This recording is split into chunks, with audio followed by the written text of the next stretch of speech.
Tafsiri muyassar. Isra suresi. Men seni yordam qilishga buyurgan oshu yo'qsul kishilarga beradigan narsang bo'lmaganlikdan, agar sen Rabbingdan kutayotgan rizqni ko'zda tutib, hozircha ularni quruq qo'l qaytarmoqchi bo'lsang, ularga Allohdan rizq tilab duo qilish, tasalli berish qatorliq chiroyli so'zlarni qilgin. Va keyincha Allah sana molluk ata qilsa, ularga yordam qiladiganligini va'da qilib, ularni chiroyliqcha qaytargan. O'zingni, oilangdagilarni va yordamga muhtoj kishilarni torchilikda qo'yib, pul sarf qilishga bexillik qilmagan. Haddidan ziyoda chiqim qilib, pul melingni buzib chashmagan. Agar shunda qilsang, kishilarning malomatiga qolasan va isrofxo'rliging sababli pushaymonga qolasan.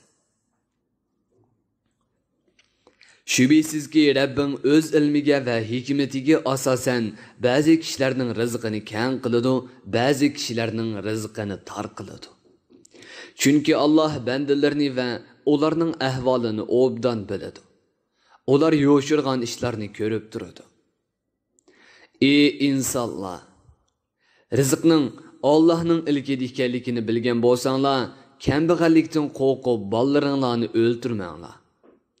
Allah bandalarning rizqini berguchidir. O sizlarga rizq berganda, sizlarning farzandlaringlarga rizq berguchidir.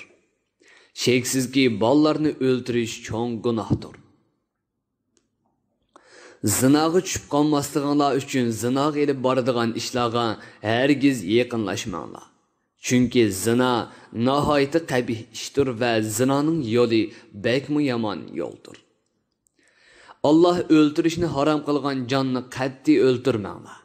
Faqatla qotildan qisos elish, o'lik o'chaqliq turib zina qilgan kishini va murtadni jazolash uchun o'ltirish buningdan mustasno. Kimki nohaq o'ltiriladi ekan, o'lguchining egi chaqinlarga qotildan qisos yoki diyat talab qilish huquqini berdik. Ammo o'lguchining egi chaqinlarining qisos elishda Allah belgilgan chekdan eshib ketib, bir odam uchun 2-3 odamni yoki birer jamoatni o'ldirish haqqi yo'q. Allah o'lguchining egi chaqisiga qotildan qisos elishi uchun yordam qiladi. Kepillikinglar ostidagi yetim bolalar balog'atga yetganga qadar ularning mol mulkiga yaqinlashmanglar. Faqatla ularning manfaatiga va shariatning ko'rsatmasiga uyg'un usulda ko'paytib berish buningdan mustasno. Sizlar tuzgan har qanday ahdiga vafo qilinglar. Chunki Alloh qiyomat kuni ahdi tuzganlarning ahdisi haqida savol so'roq qiladi. Ahdisiga vafo qilganlarga mukofot, xiyonat qilganlarga jazo beradi. O'lchamni durust tutinglar. Kishilarga o'lchab bergan vaqtinglarda to'liq o'lchanglar va to'g'ri tarozda tortinglar. O'lchamda adolatli bo'lish sizlarga bu dunyoda yaxshilik, oxiratda Allohning dargohiga borganda go'zal oqibat ep keladi. Ey inson, o'zing bilmaydigan narsaga ergashmagin. Avval uni aniqligin. Chunki inson o'zi ishlatgan quloq, ko'z, dil qatorliq a'zolarning qilgan ishi ustida savol so'roq qilinadi. İnsan bu a'zolarni yaxshi ishlarga ishlatsa, savobga erishadi. Yomon ishlarga ishlatsa, jazoga tortiladi. Sen zaminda mutakabbirlik bilan g'odiyib ma'mag'in. Sheksizki, sen bundaq haqavurlik bilan mengib zaminni teshib etanmaysan. G'odiyib va cho'ngchilik qilib tog'larga tanglishamaysan. Yuqorida bayon qilingan ishlarning hammasi qabih qilmishlari bo'lib, Allah o ishlarni yomon ko'radi va bandalar uchun ravo ko'rmaydi. Ey payg'ambar, yaxshi ishlarni qilishga amr qilib, razil axloqdan to'sishdan iborat biz bayon qilgan ahkomlar sana qilingan vahiyning bir qismidir.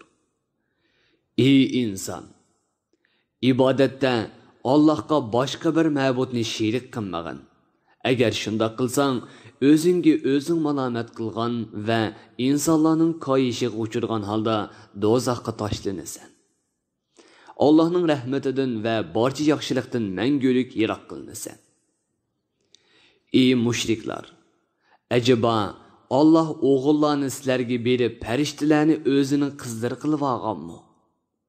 Şəksiz ki, sizlərning bu sözünlər to'liq qabih söz bo'lib, Allah'ның şəniga hərgiz loyiq kelmaydi. Şəksiz ki, insanlar ibret alsın, özleriga manfaatlik bo'lganlarni qilib ziyonli ishlarni tashlasin deb, bu Qur'onda ahkomlarni, misollarni, vaz nasihatlarni turli shaklda bayon qildik. Ammo bu bayonlar kufrlikni tanlab elib, o'ziga zulm qilguvchilarga faqatla haqiqatdan yiroqlashishni va tafakkur qilishdan g'aflatda qilishni ziyoda qiladi.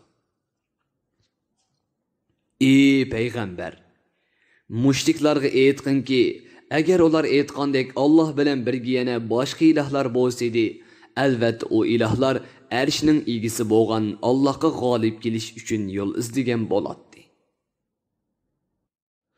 Allah mushriklar chaplagan bo'htonlardan albatta poktur va martabasi to'limi yuqori va kattadir. 7 qat osmon, zamin va ulardagi barliq maxluqot Allohni pok deb tasbih etadi. Koinotdagi har qanday narsa Allohni madhilab tasbih etadi. Lekin ey insonlar, sizlar ularning aytgan tasbihini sezmaysizlar. Sheksizki Allah bandalarga nihoyatda mehribon bo'lganlikdan osiylik qilganlarni jazolashga oldirib ketmaydi. Allah ularning gunohini nihoyatda mag'firat qiluvchidir. Ey payg'ambar, sen Qur'on tilovat qilgan cheg'ingda o'sha mushriklar uni angladi. Biz oxiratga ishonmaydigan bu kofirlar bilan sening orangda ularni Qur'on oyatlarining ma'nosini tushunishdan to'sib turadigan parda paydo qildik. Bu ularning kofirligining bu dunyodagi jazosidir. Qur'on oyatlarining ma'nosini tushunmayli kessin deb, o'sha mushriklarning dillarini pardaladik. Uni anglamasin deb, ularning quloqlarini eg'ir qildik. Shunga sen Qur'ondagi Rabbingning bir ekanligini bayon qilgan oyatlarni o'qib berib, ularni Allohga sherik keltirishdan to'sgan chaqda, ularga Allohning bir ekanligini qabul qilish va uningga ibodat qilish eg'ir kelganlikdan ular sening so'zingdan qechib orqasiga yanadi.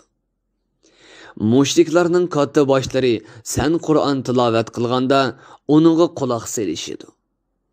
Ularning nima uchun quloq soladiganligini biz obdan bilamiz. Ular hargiz yaxshi niyat bilan quloq solmaydi. Chunki ularning niyati buzuqdir. Ularning o'zaro fikrlashganda sizlar faqat sehrlangan bir odamgina agishivotsizlar degan so'zini obdan bilamiz. Ey payg'ambar, bu kofirlarning aqlsizligiga qaramamsan. Ular sen to'g'riliq Muhammad sehrgardir, majnundir deyishidi. Ular haqsizlik qildi. To'g'ri yo'ldan ezib ketdi. Shunga haq yo'lga va to'g'rilikka muvaffaq bo'lmadi. Mushriklar o'lgandan keyingi tirilishni inkor qilib, biz quruq sumak va chirib to'pi bo'lib ketgandan keyin cho'qim tirilib yangidan odam bo'lamdiq dedi. Ularga aytqinki, qo'linglardan kelsa tosh yoki to'mir bo'lib ketinglar va yoki hayotlikni aqlinglar qabul qilolmaydigan bir narsaga aylanib ketinglar. Alloh sizlarni cho'qim tirildirdi. Oxiratni inkor qiladiganlar bizni o'lgunimizdan keyin kim tirildirdi deydi. Ularga aytqinki, sizlarni dastlabda yo'qdan yaratgan Alloh tirildirdi va yangidan hayotga qaytardi.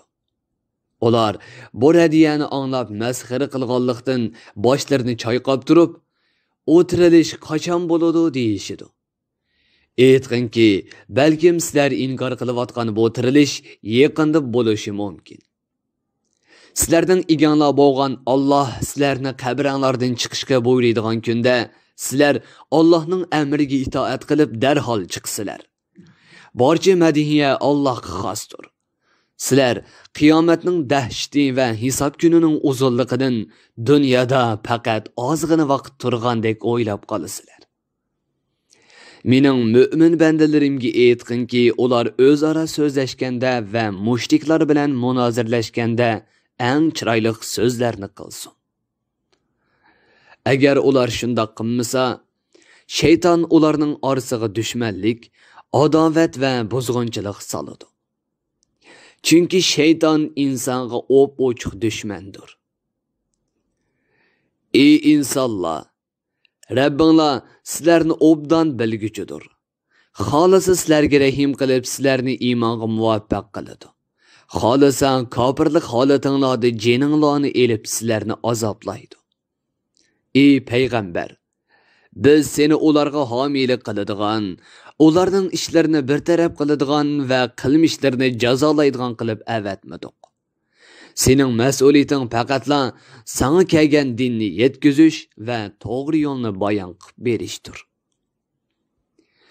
Ey payg'ambar, Rabbing osmonlardagi va zamindagi maxluqotining ahvolini hammadan obdan bilguchidir. Biz haqiqatan payg'ambarlarni axloq fazilati, agash kuchilarining ko'pligi va kitob tushirilishi qatorliq jihatlarda bir-biridan ustun qildik. Davud alayhissalomga Zaburni ato qildik. Ey payg'ambar, mushriklarga aytqinki, sizlar cho'qinayotgan va beshinglarga balo kelganda madad tilaydigan oshi ma'budlar sizlarga yordam qilolmaydi. Ular sizlardan baloni ko'tirib yetishkimi yoki o baloni sizlardan boshqalarga yo'tkab qo'yishkimi qodir emas.